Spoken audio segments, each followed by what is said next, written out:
Well, thank you very much, everybody. We appreciate it. We're getting ready to go back. Had a tremendous 24 hours. We've had a tremendous 3 months, actually, because this has been going on for quite a while. That was a tape that we gave to Chairman Kim and his people, his representatives, and it captures a lot, captures what could be done. And that's a great place, has the potential to be an incredible place between South Korea, if you think about it, and China. It's got tremendous potential, and I think he understands that, and he wants to do what's right.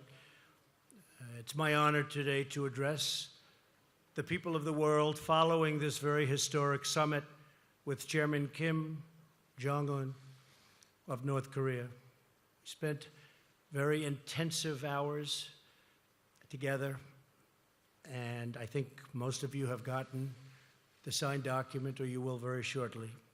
It's very comprehensive. It's going to happen. I stand before you as an emissary of the American people to deliver a message of hope and vision and a message of peace. Let me begin by thanking our incredible hosts in Singapore, especially Prime Minister Lee, friend of mine. This is a country of profound grace and beauty, and we send our warmest wishes to every citizen of Singapore who really made this visit so important and so pleasant, despite all of the work and all of the long hours. I also want to thank President Moon of South Korea. He's working hard. In fact, I'll be speaking to him right after we're finished. Prime Minister Abe of Japan, friend of mine, just left our country, and he wants what's right for Japan and for the world. He's a good man. And a very special person, President Xi of China, who has really closed up that border. Maybe a little bit less so over the last couple of months, but that's okay. But he really has, and he's a terrific person and a friend of mine and really a great leader of his people. I want to thank them for their efforts to help us get to this very historic day. Most importantly, I want to thank Chairman Kim for taking the first bold step toward a bright new future for his people. Our unprecedented meeting, the first between an American president and a leader of North Korea, proves that real change is indeed possible. My meeting with Chairman Kim was honest, direct, and productive. We got to know each other well in a very confined period of time, under very strong circumstance. We're prepared to start a new history, and we're ready to write a new chapter between our nations. Nearly 70 years ago, think of that, 70 years ago, an extremely bloody conflict ravaged the Korean peninsula. Countless people died in the conflict, including tens of thousands of brave Americans. Yet while the armistice was agreed to, the war never ended, to this day, never ended. But now we can all have hope that it will soon end, and it will soon end. The past does not have to define the future. Yesterday's conflict does not have to be tomorrow's war. And as history has proven over and over again, adversaries can indeed become friends. We can honor the sacrifice of our forefathers by replacing the horrors of battle with the blessings of peace. And that's what we're doing, and that's what we have done.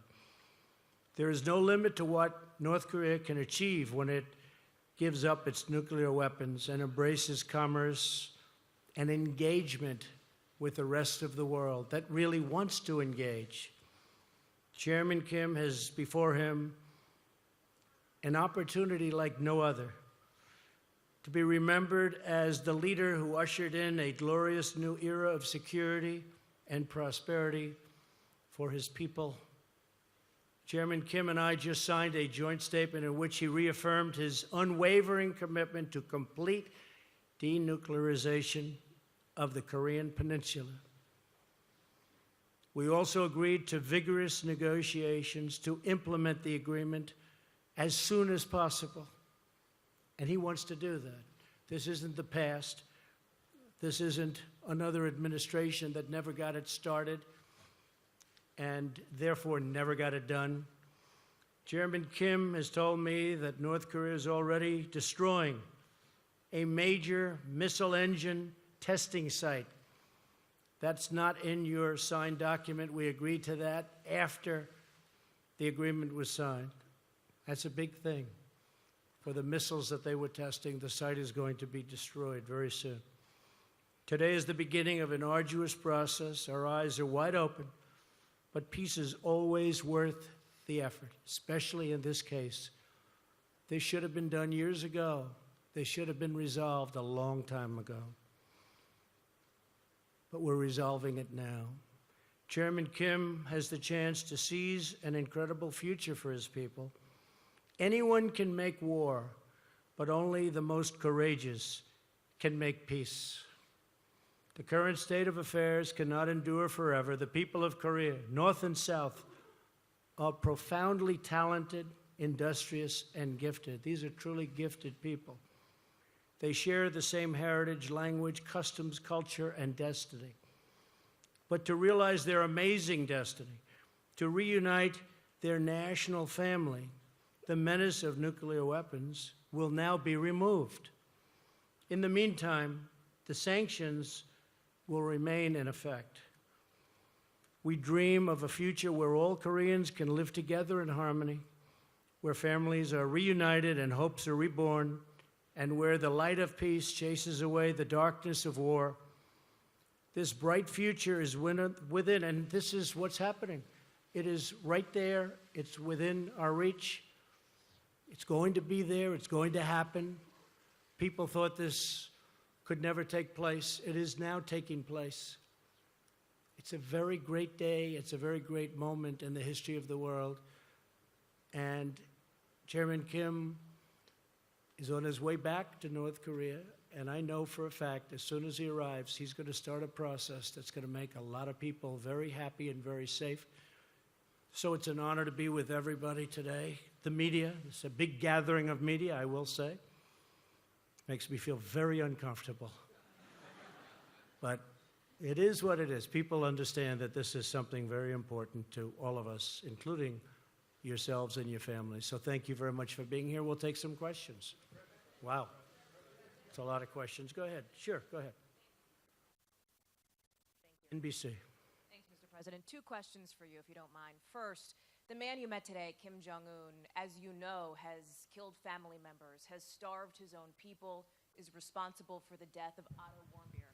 Why are you so comfortable calling him very talented? Well, he is very talented. Anybody that takes over a situation like he did at 26 years of age and is able to run it and run it tough. I don't say he was nice or I don't say anything about it. He ran it. Very few people at that age, you can take 1 out of 10,000 probably couldn't do it. Otto Warmbier is a very special person, and he will be for a long time in my life. His parents are good friends of mine. I think without Otto, this would not have happened. Something happened from that day. It was a terrible thing. It was brutal. But a lot of people started to focus on what was going on, including North Korea. I really think that Otto is someone who did not die in vain. I told this to his parents. Special young man, and I have to say, special parents, special people. Otto did not die in vain. He had a lot to do with us being here today. Okay? Thank you very much. President, that second question for you, sir, was on the security. Second question, sir, on the security assurances you talked about in your statement. Can you be specific about what assurances you are willing to give to Kim Jong-un? Does that include reducing military capabilities? And just to follow up on your answer. No, we're not reducing anything. We're not reducing. At some point, I have to be honest, and I used to say this during my campaign, as you know probably better than most. I want to get our soldiers out. I want to bring our soldiers back home. We have right now 32,000 soldiers in South Korea. And I'd like to be able to bring them back home, but that's not part of the equation right now. At some point, I hope it will be, but not right now. We will be stopping the war games, which will save us a tremendous amount of money, unless and until we see that the future negotiation is not going along like it should. But we'll be saving a tremendous amount of money. Plus, I think it's very provocative. Yes, John? Yes, John, go ahead. Oh, go ahead. I'm sorry. I thought you were John Roberts. I looked at you. You look just much better, right? We're frequently confused, Mr. President. Yes. Mr. President, the joint statement does not talk about verifiable or irreversible denuclearization. Yeah. Is that a concession on the part of the United States? No, not at all, because if you look at it, I mean, it said we are going to, let's say here, it will be gone. I don't think you can be any more plain than what we're asking. Issues related to the establishment of the new U.S. DPKR relations, the building. We talk about the guarantees, and we talk about unwavering commitment to the complete denuclearization of the Korean Peninsula. This is the document that we just signed. Did you discuss with Chairman Kim methods to verify, either with the United States or international organizations, that very process? And do you Yes, have a we did. timetable Yes, in we mind? did. And we'll be Can you relay verifying. that to us? Yeah, we'll be verifying. It'll be verified. How is that going to be achieved, Mr. President? Well, it's going to be achieved by having a lot of people there. And as we develop a certain trust, and we think we have done that, Secretary Pompeo's been really doing a fantastic job, his staff, everybody. As we do that, we're going to have a lot of people there, and we're going to be working with them on a lot of other things. But this is complete denuclearization of North Korea, and it will be verified. Will those people be Americans or international? Combinations of both. Agency people? Combinations of both. And we have talked about it, yes. Yeah, go ahead. Be nice. Be respectful. I'll be very respectful, sir. What did Kim Jong-un say to you to give you the confidence that for once in the history of North Korea, they are not cheating the system and gaming the world and gaming the people who will have to go in and make sure that they're actually giving up their nuclear arsenal? Yeah, I mean, very fair question. He actually mentioned the fact that they proceeded down a path in the past, and ultimately, as you know, nothing got done. In one case, they took billions of dollars during the Clinton regime, took billions of dollars, and nothing happened. That was a terrible thing. And he actually brought it up to me. And he said, we have never gone this far. I don't think they've ever had the confidence, frankly, in a president that they have right now for getting things done and having the ability to get things done. And he was very firm in the fact that he wants to do this. I think he might want to do this as much or even more than me, because they see a very bright future for North Korea.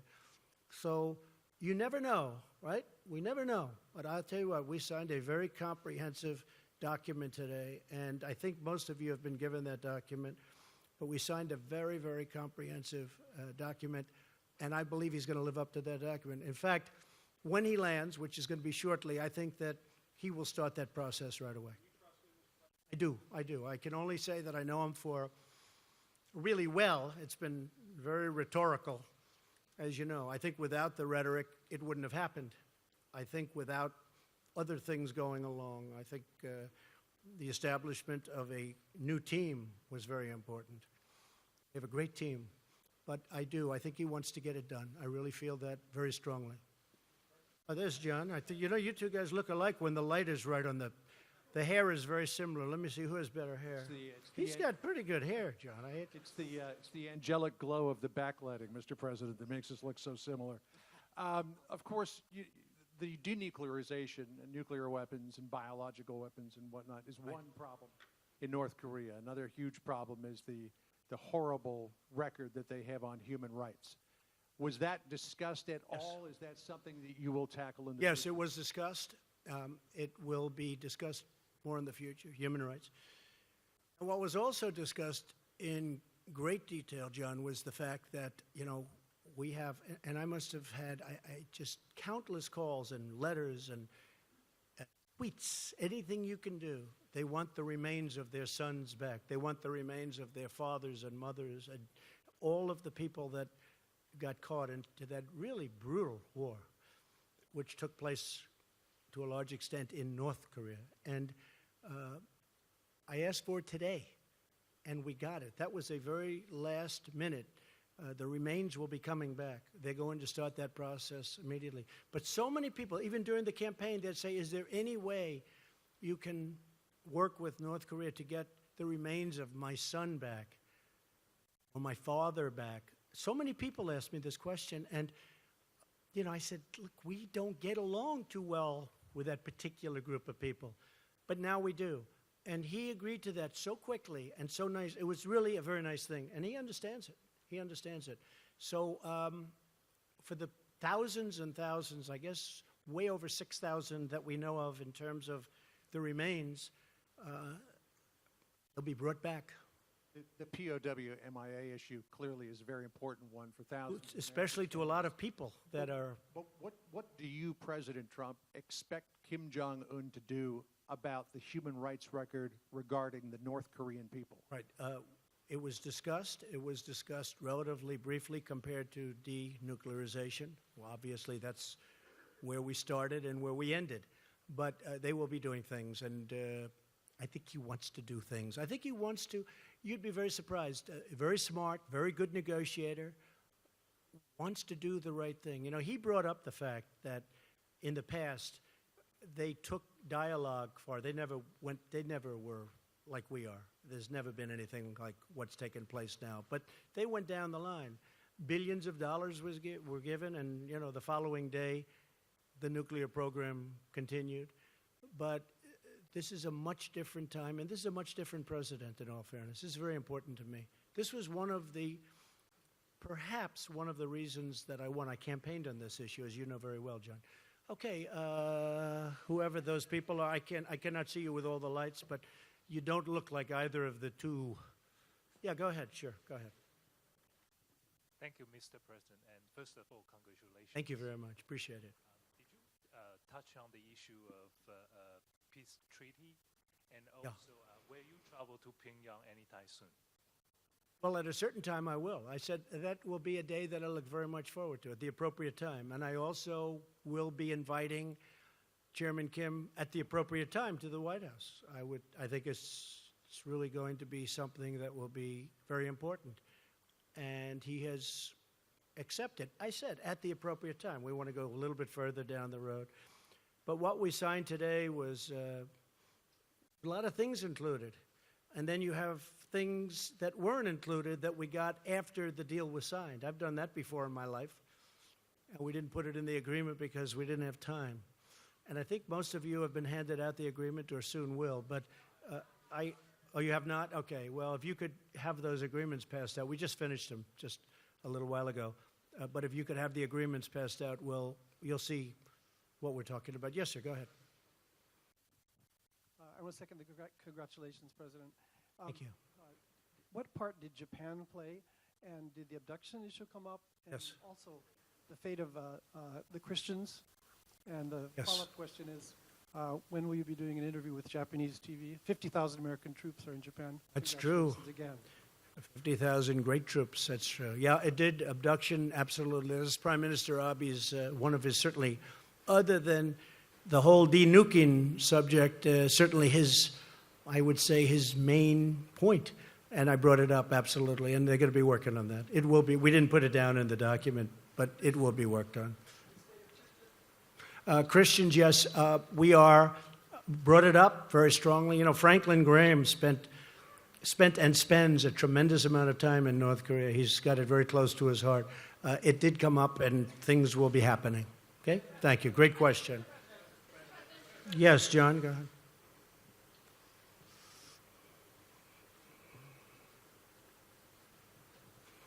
Thank you, Mr. President. Thank you, John.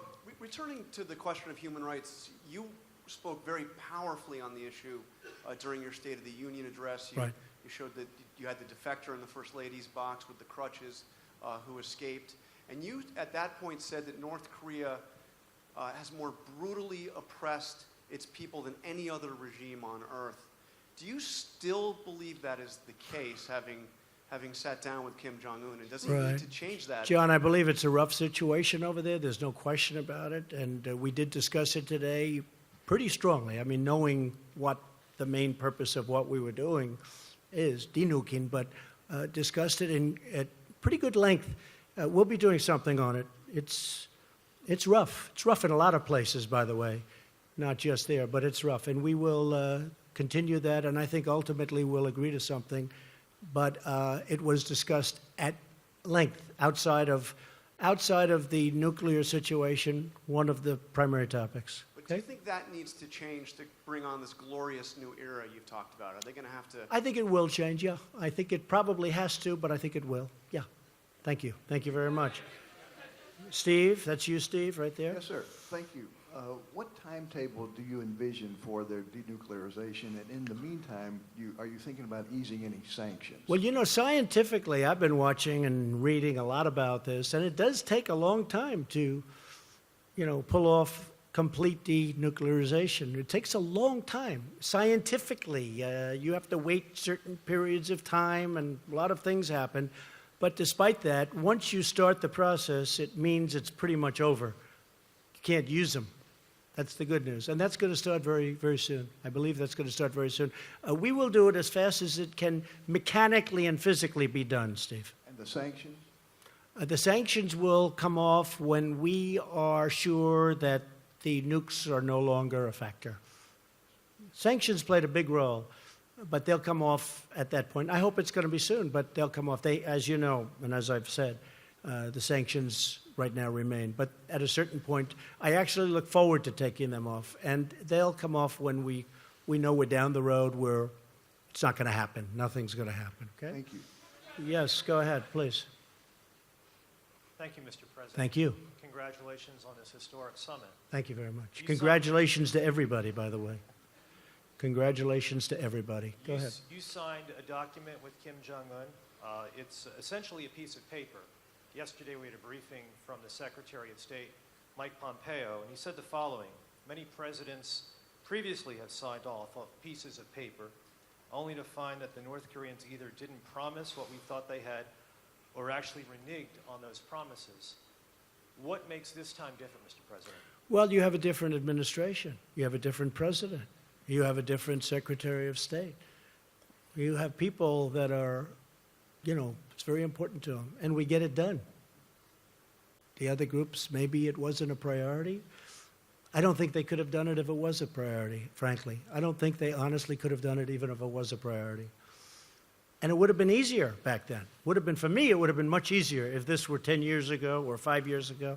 And I'm not just blaming President Obama. I mean, this goes back for 25 years. This should have happened.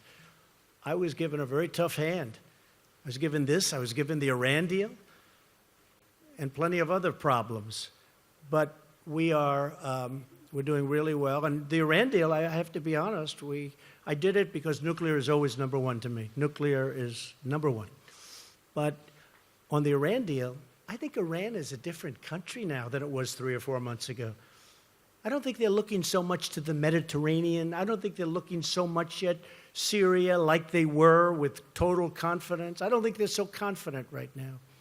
But I hope, with that being said, I hope that at the appropriate time, after the sanctions kick in, and they are brutal, what we've put on Iran, I hope that they're going to come back and negotiate a real deal, because I'd love to be able to do that. But right now, it's too soon for that. Yes, please. Mr. President, you also did talk about establishing diplomatic relations, Yeah. Exchanging ambassadors. How long before that happens? Good question. Hopefully soon, but we'll have to get things moving first. A little bit early for that. We have to get things moving. Yes, go ahead. Hi. Can you clarify when you said you're stopping war games? So Yeah. you are stopping the military exercises with South Korea? Yeah, we've done exercises for a long period of time working with South Korea. And we call them war games, and I call them war games, and they're tremendously expensive. The amount of money that we spend on that is incredible. And South Korea contributes, but not 100%, which is certainly a subject that we have to talk to them about also. And that has to do with the military expense and also the trade. So we're doing that. We actually have a new deal with South Korea in terms of the trade deal, but we have to talk to them. We have to talk to many countries about treating us fairly. But the war games are very expensive. We pay for a big majority of them. We fly in bombers from Guam. I said it when I first started. I said, where do the bombers come from? Guam. nearby. I said, oh, great, nearby. Where's nearby? 6.5 hours. 6.5 hours, that's a long time for these big, massive planes to be flying to South Korea to practice and then drop bombs all over the place and then go back to Guam. I know a lot about airplanes. It's very expensive. And I didn't like it. And what I did say is, and I think it's very provocative. I have to tell you, Jennifer, it's a very provocative situation when I see that and you have a country right next door. So under the circumstances that we're negotiating a very comprehensive, complete deal, I think it's inappropriate to be having war games. So number one, we save money a lot. And number two, it really is something that I think they very much appreciated. Does North Korea give you something in return, though? Well, we've gotten, I've heard that. I mean, some of the people that, I don't know, maybe they really mean it. I don't always want to go against the press because I just don't, especially not today. This is too important. But I noticed that some of the people were saying that the president has agreed to meet. He has given up so much. I gave up nothing. I'm here. I haven't slept in 25 hours, but I thought it was appropriate to do because we've been negotiating for literally round the clock with them and with us and with John and with Mike and a whole team of very talented people. But we haven't given up anything other than, you're right, I agreed to meet. And I think the meeting was every bit as good for the United States as it was for North Korea. But I just wrote down some of the things we got. And they got a meeting. But only a person that dislikes Donald Trump would say that I've agreed to make a big commitment. Sure, I've agreed to take a period of time and come here and meet, and that's good. But I think it's great for us and as a country, and I think it's good for them. But what did they do to justify this meeting? Secured commitment for complete denuclearization. That's the big thing. They secured the release of 3 American hostages. They already gave them to us 2 months ago. These people are now living happily back in their homes with their families, and it was pretty rough for them, to put it mildly. Secure the commitment to recover the remains, including, these are of fallen heroes. And they're giving a commitment. They're starting it immediately to recover the remains. And I just went through how many people asked me about it. I was amazed, actually. So many people would ask me, is it possible? Is it possible? At that time, we had no relationship to Chairman Kim or to anybody else in North Korea. It was a very closed society. So we're getting the remains back. Secured the halt of all missile and nuclear tests. For how long has it been? 7 months? You haven't had a missile go up. For 7 months, you haven't had a nuclear test. You haven't had a nuclear explosion. I remember a nuclear event took place, 8.8 on the Richter scale.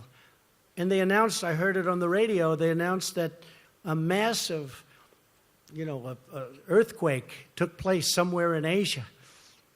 And then they said it was in North Korea, and then they found out it was a nuclear test. I said, I never heard of a Richter scale in the high 8s. And if you look, there has been no missile launches. They've blown up their missile area. That's going to take place. That has not been written into the contract. We're going to give you the exact details on that.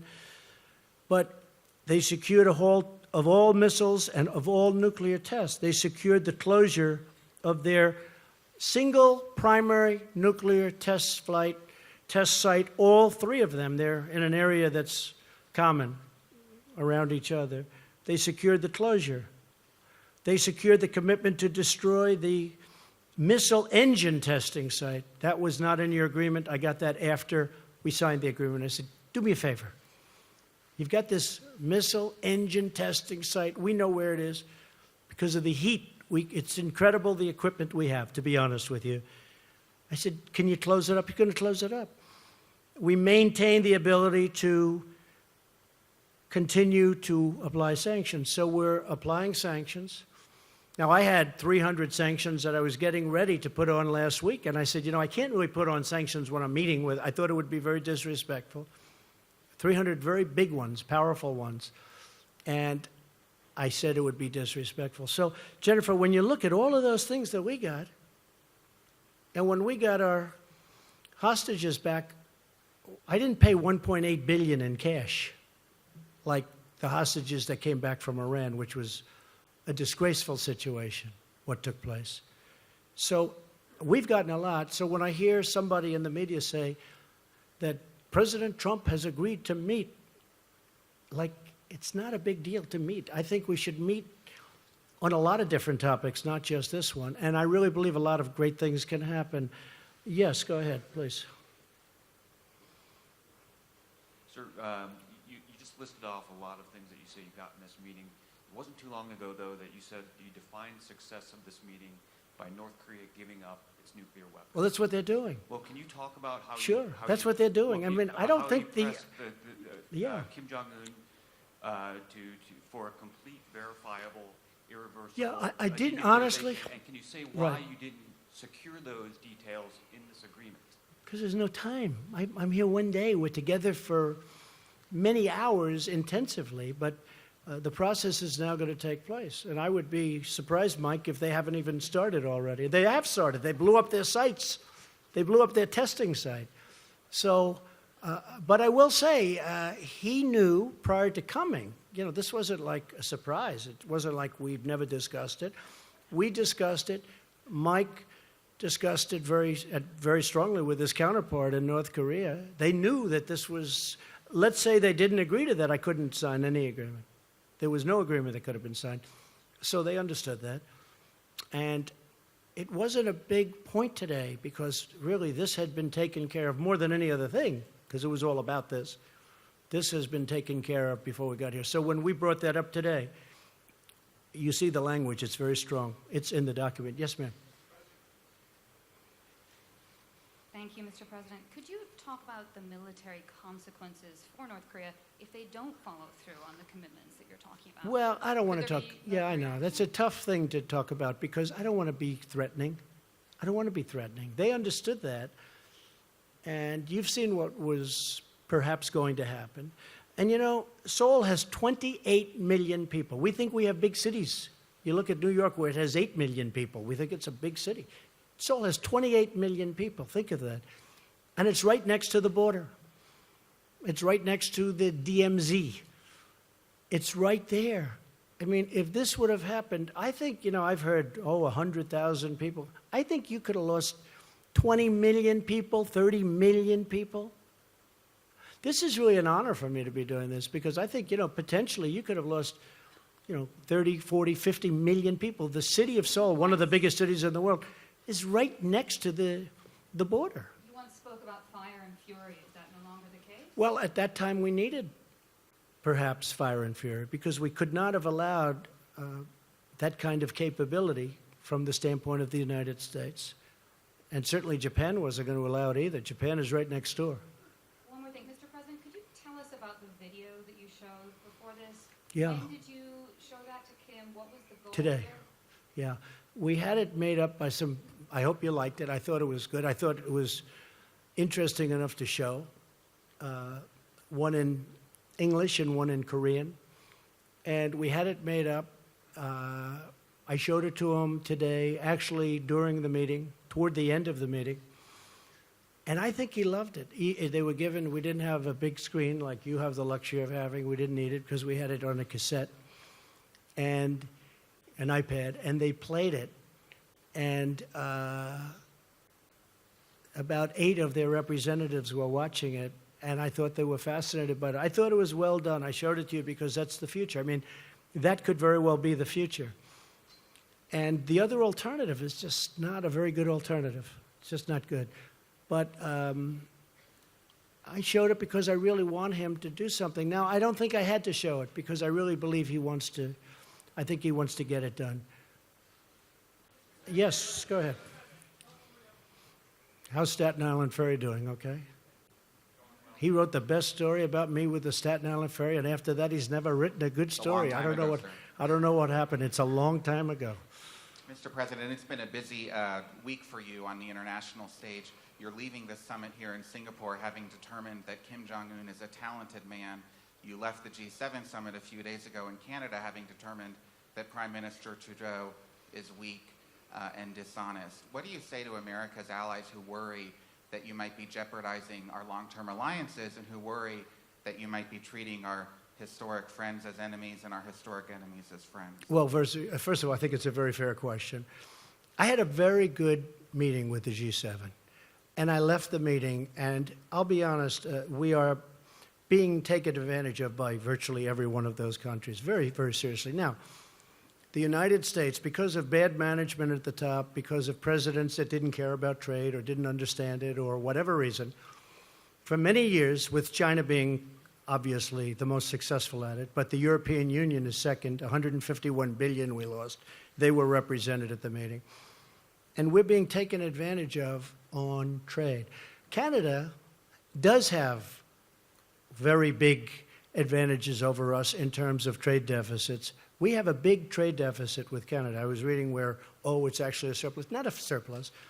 It's either 17, but it could actually be 100. You know, they put out a document. I don't know if you saw it. They didn't want me to see it, but we found it. Perhaps they were trying to show the power they have. It's close to $100 billion a year loss with Canada. They don't take our farm products, many of them. They charge what was 270%, but somebody told me the other day that a few months ago they raised it to 295% for dairy products. And it's very unfair to our farmers, and it's very unfair to the people of our country, the workers, the farmers, the companies. And we are not able to trade. They have tremendous barriers up. They have tremendous tariffs. So when I put in a countervailing tariff just to get us up a little bit so the balance isn't so much, it's like this. They said, oh, that's so terrible. I said, what's terrible? We have to catch you a little bit. We have to have a little balance. Even if it's not complete, we have to have a little balance. I say this with many countries. Anyway, we finished the meeting. Really, everybody was happy. And I agreed to sign something. I asked for changes. I demanded changes, and those changes were made. In fact, the picture with Angela Merkel, who I get along with very well, where I'm sitting there like this, that picture was, we're waiting for the document because I wanted to see the final document as changed by the changes that I requested. That was a very friendly, I know it didn't look friendly, and I know it was reported like sort of nasty both ways. I was angry at her. Actually, we were just talking, the whole group, about something unrelated to everything, very friendly, waiting for the document to come back so I could read it before I leave. Anyway, I left it was very friendly. When I got onto the plane, I think that Justin probably didn't know that Air Force One has about 20 televisions. And I see the television, and he's giving a news conference about how he will not be pushed around by the United States. And I say, push him around. We just shook hands. It was very friendly. Look, countries cannot continue to take advantage of us on trade. The numbers are out. Over the last couple of years, and over the last many years, but over the last couple of years, this country has lost $800 billion on trade with other countries, the biggest one being China. $800 billion. $151 billion with the European Union. They don't take our agricultural products, barely. They don't take a lot of what we have, and yet they send Mercedes into us. They send BMWs into us by the millions. It's very unfair. And it's very unfair to our workers, and I'm going to straighten it out, and it won't even be tough. Okay? Thank you. Go ahead. Go ahead.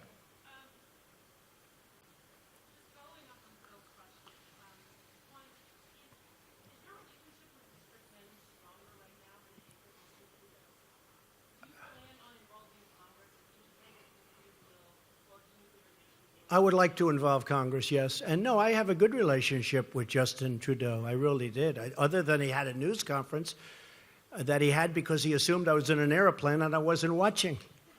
He learned that's going to cost a lot of money for the people of Canada. He learned. You can't do that. You can't do that.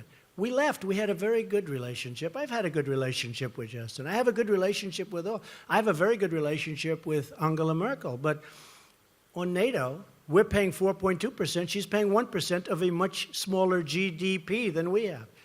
We're paying 4.2% on a much larger. We're paying for I mean, anyone can say from 60 to 90% of NATO.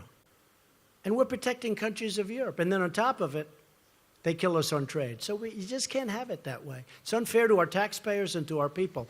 But no, I have a good relationship with Justin, and I have, I think, a very good relationship with Chairman Kim right now. I really do. I hope it's good, because if it is, we're going to solve a very big problem. I think we've gone a long way to solving it today. Should we keep going for a little while? I don't know. It's up to the legendary Sarah Huckabee Sanders. Should we keep going, Sarah? Okay, we'll go. Well, I don't care. Hey, you know, it just means we get home a little later in the evening, right? Yeah, go ahead. Sure, go ahead. Go ahead.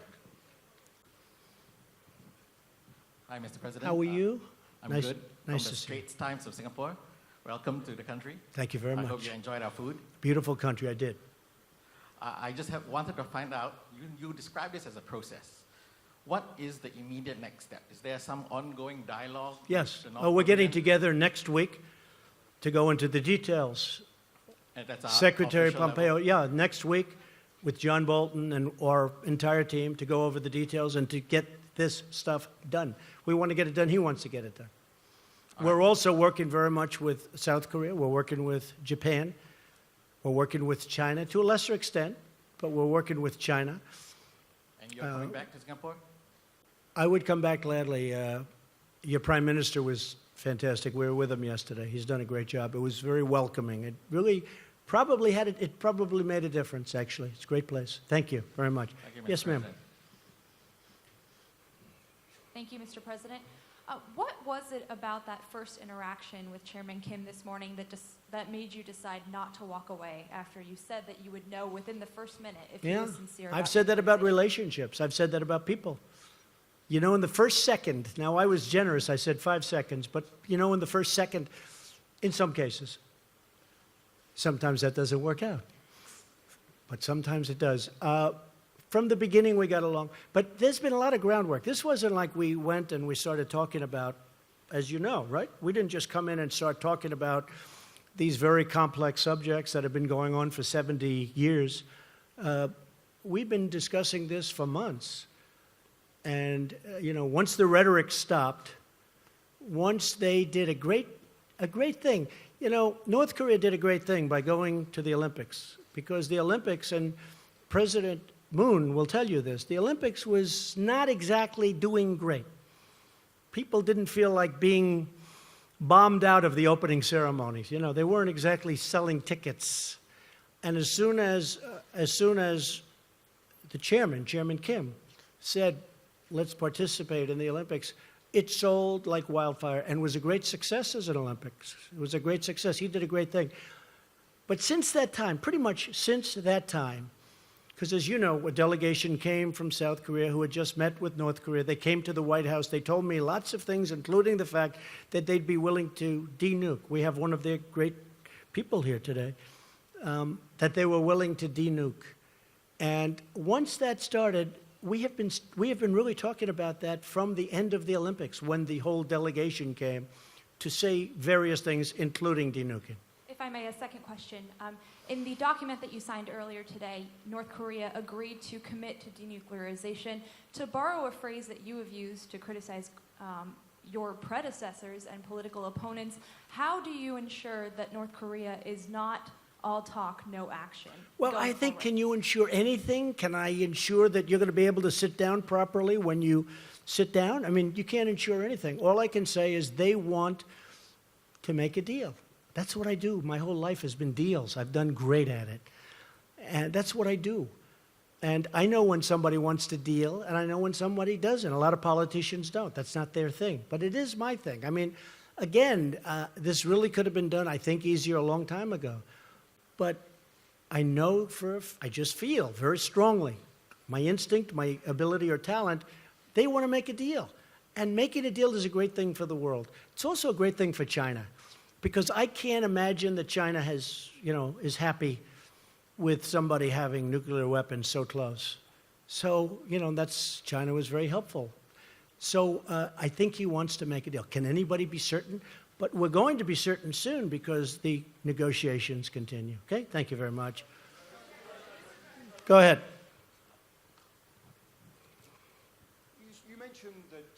have raised extensively the issue of human rights with Chairman Yes. Kim. I wonder what you would say to the group of people who have no ability whatsoever to hear or to see this press conference, the 100,000 North Koreans kept in a network of gulags. Have you betrayed them by legitimizing the regime in Pyongyang? No, I think I've helped them because I think things will change. I think I've helped them. There's nothing I can say.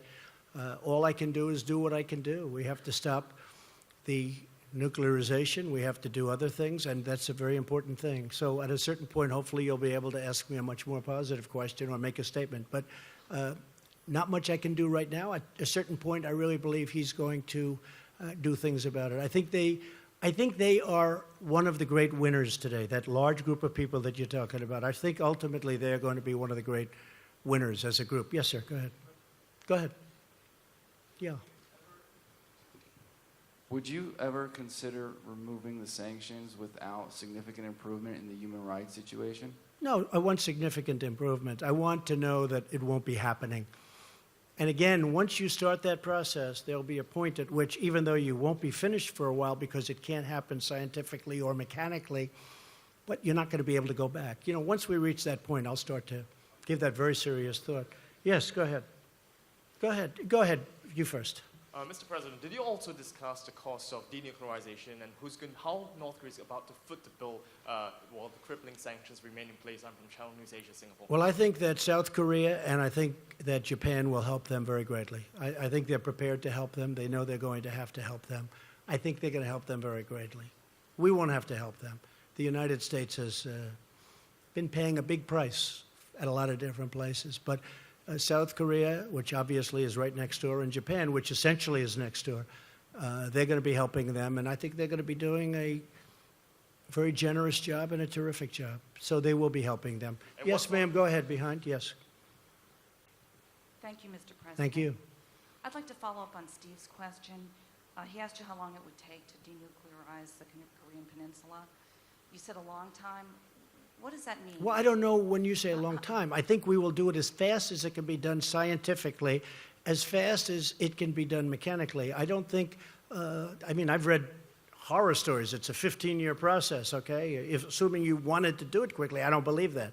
I think whoever wrote that is wrong. But there will be a point at which, when you're 20% through, you can't go back. I had an uncle who was a great professor for, I believe, 40 years at MIT, and I used to discuss nuclear with him all the time. He was a great expert. He was a great, brilliant genius, Dr. John Trump at MIT. I think he was there 40 years, I was told. In fact, the head of MIT sent me a book on my uncle. But we used to talk about nuclear. He was talking about a very complex subject. It's not just like, oh, gee, let's get rid of the nukes. It takes a period of time. But the main period of time that I'm talking is that first period. When you hit a certain point, you can't go back. It's very hard to go back. And how long will that take? We don't know, but it'll go pretty quickly. Go ahead. Sure. Thanks, Mr. President. I wanted to ask again on the sanctions campaign. Yeah. You alluded at the very beginning that the Chinese are not doing as great a job securing the border as they were before. You expressed, some doubts when Kim went to see President Xi. The Russian foreign minister was in Pyongyang and said there shouldn't be any sanctions while these negotiations are underway. And the South Koreans are now talking about restoring some form of trade.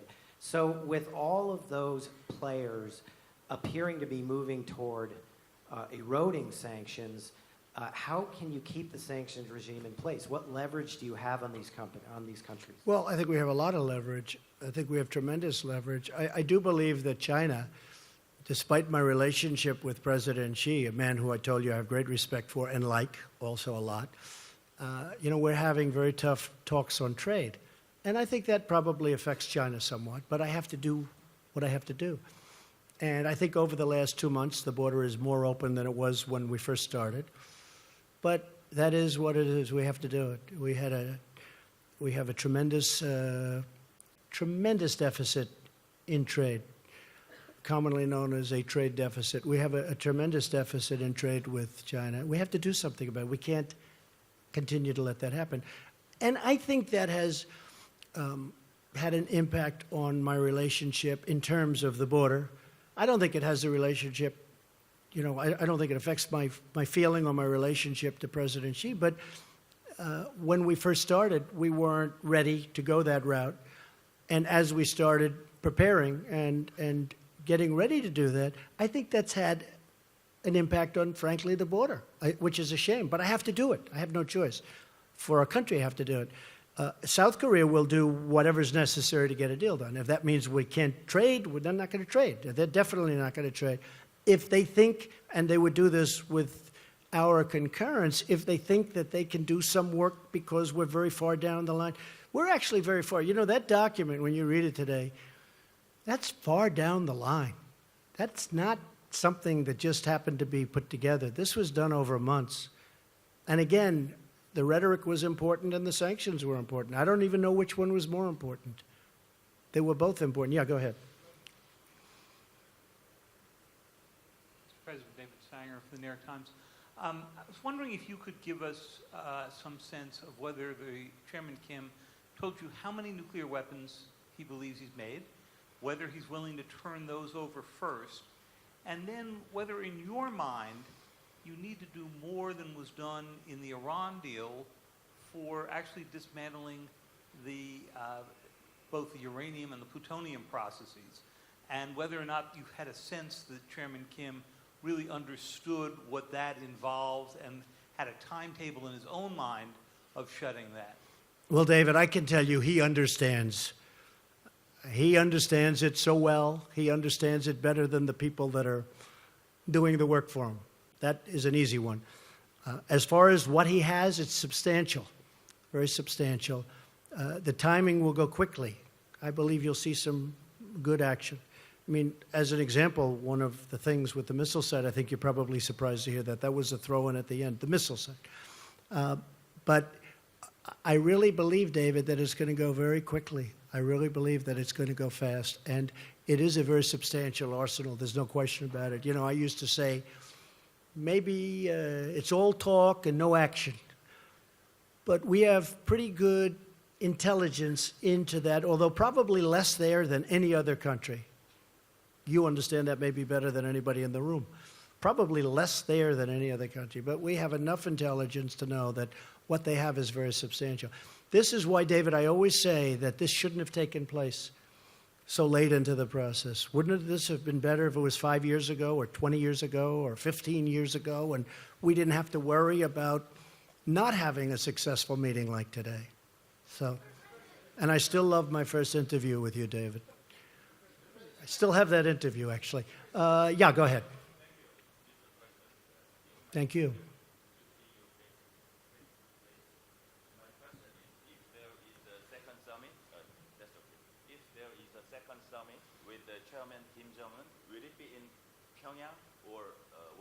We haven't set that up.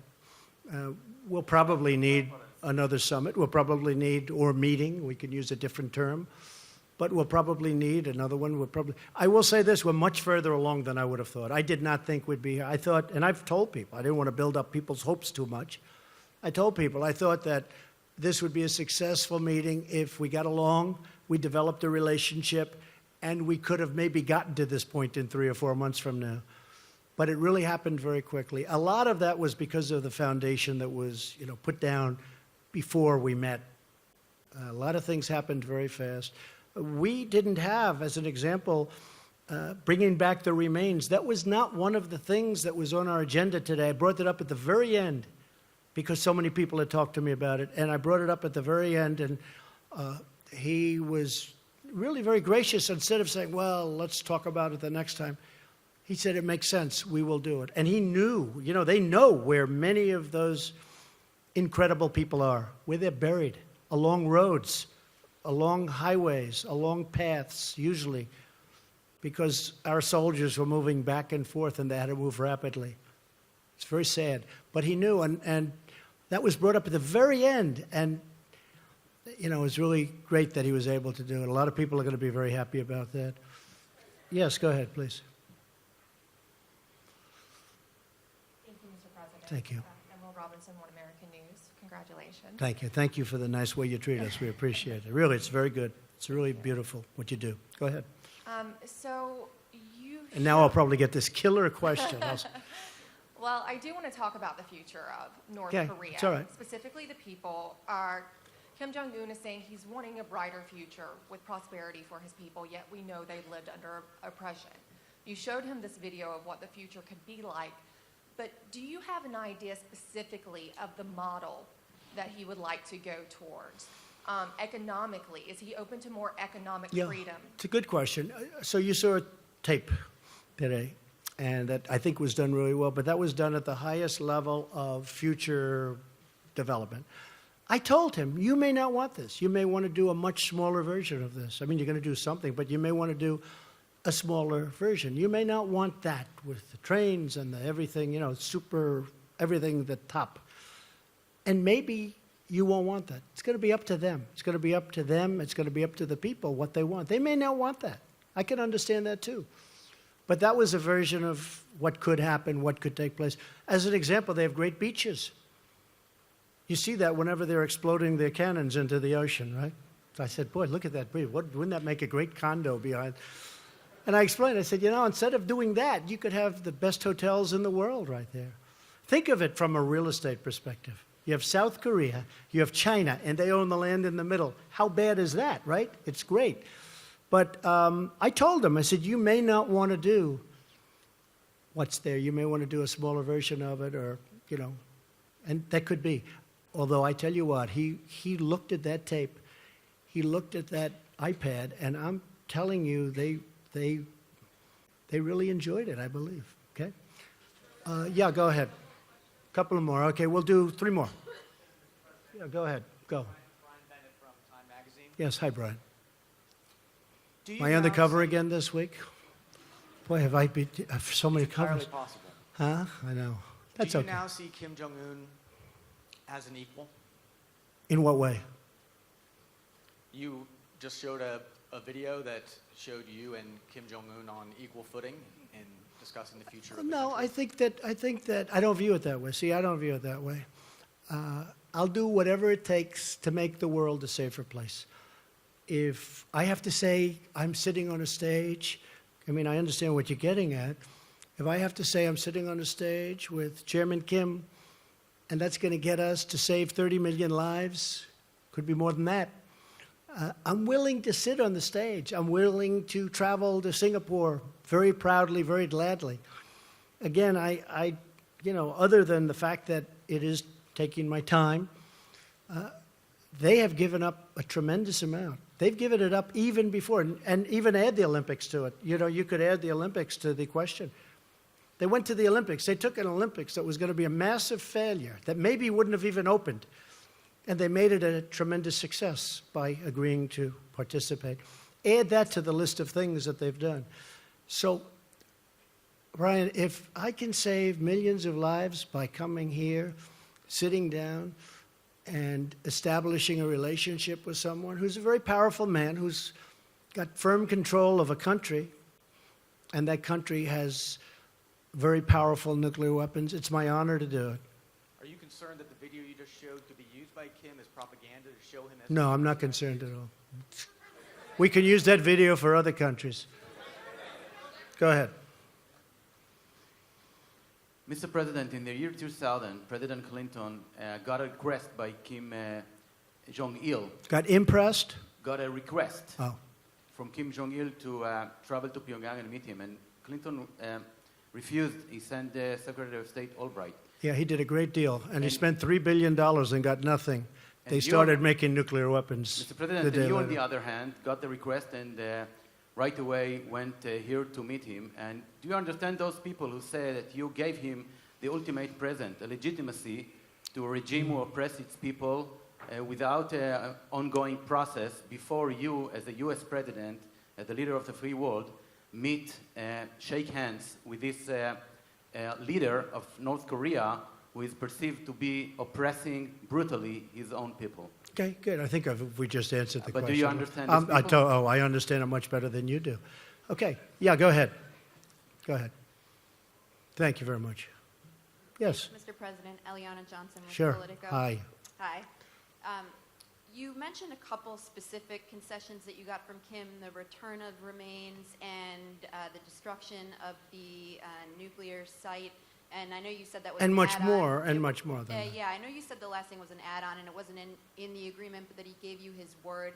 If he doesn't follow through on these things, what are you prepared to do in response, and will you lose faith in this process? No, I think he'll do it. I really believe that. Otherwise, I wouldn't be doing this. I really believe, and it was really the engine testing site, in addition to all of the other things that they've agreed to do. It was they have a very powerful engine testing site that, again, we're able to see because of the heat that it emits. And yeah, I'm able to. I'm very happy. I'll tell you what. I'm very happy with those 2 points, the 2 points you mentioned. But I think you might be referring to the thing that's not in, which is the engine testing site. Honestly, I think he's going to do these things. I may be wrong. I mean, I may stand before you in 6 months and say, hey, I was wrong. I don't know that I'll ever admit that, but I'll find some kind of an excuse. Okay, one more. Come on. Yeah, go ahead. Go ahead, sure. Thanks, Mr. President. Thank you. Thank you. Jennifer Chen with Shenzhen Media Group China. I just Thank would like to know, will you call Chinese President Xi when you come back to D.C. Yes. To discuss about achievements you made today with Yes. Chairman Kim? And I will. What's your expectation about China's role to accelerate the process to establish a long-term peace mechanism? Well, my expectation about China is that China is a great country with a great leader and a friend of mine. And I really believe that he's happy that we've made this kind of progress. And I've heard from him. But I will be calling him very shortly, maybe even before I land. Okay? And I have to say, and the United States is a great country. And we have set records economically, over $7 trillion in net worth addition to what we have. And we are almost twice the size of the economy of the United States. Nobody talks about this because you do hear a lot about China, rightfully so. But the United States now is almost twice the size of the economy of China. We have a great country, and we're on a correct path. Okay, one more, that'll be it. Oh, South Korea? Where's South Korea? I think you deserve, go ahead, go. You deserve one, yes. You deserve one. I've got 2 questions for you, Mr. President. First, you Speak mentioned earlier right that English. you're going to talk with South Korean President Moon Jae-in over the Yes. phone. What do you plan to discuss with him? I just want to tell him about the meeting, very successful, and he'll be very much involved in the final negotiation. He's a very, very fine gentleman, also a friend of mine, and I look forward to speaking to him. He'll be very happy when he hears about, I've already sent word to him about what happened. I sent the document to him, actually, and all of the details behind the document. So I'll be talking to him very shortly. If I may ask another question, in signing the peace treaty, do you plan to work this out with North Korea's Chairman Kim only, or what do you think about the involvement of South Korea and China as the signatories? I'd like to have them involved also. There's a Like question both of as them, to both whether of or them. not we're supposed to or whether or not we legally have to. I don't care. I think it would be great to have China involved and also, of course, South Korea. Okay?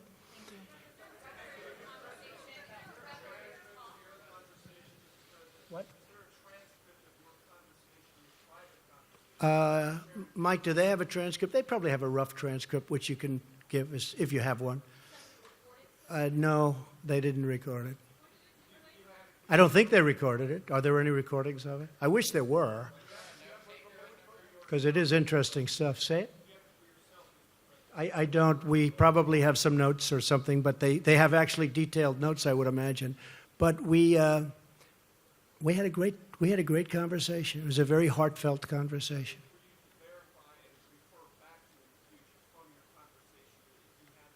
Yeah, well, I don't have to verify because I have one of the great memories of all time, so I don't have to. Okay. Okay.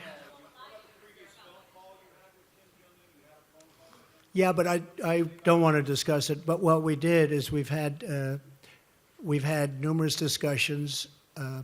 We've had very important relationships established at Mike's level and other levels. In fact, a couple of people are here from, as you know, from North Korea. They're in the room. We have a few people in the back also from the room. So when we went into this final agreement, very importantly, we really didn't go in cold. We went in with tremendous relationship and tremendous knowledge, and I think that's why we got it done. So I'm going to head back. I don't know about you folks, but It's been a long time since I've taken it easy, so now we can take it a little bit easy, and then the work begins again. And I appreciate everybody being here. I hope we've answered your questions. And thank you very much. And sort of congratulations to everybody, because this is really, to me, it's a very important event in world history. And to be really true to myself, I have to add, I want to get it completed. So Mike, our whole team has to get to work and get it completed, because otherwise we've done a good job. But if you don't get the ball over the goal line, it doesn't mean enough, okay? So thank you, and sort of congratulations to everybody in the room. Thank you very much. Appreciate it. Thank you.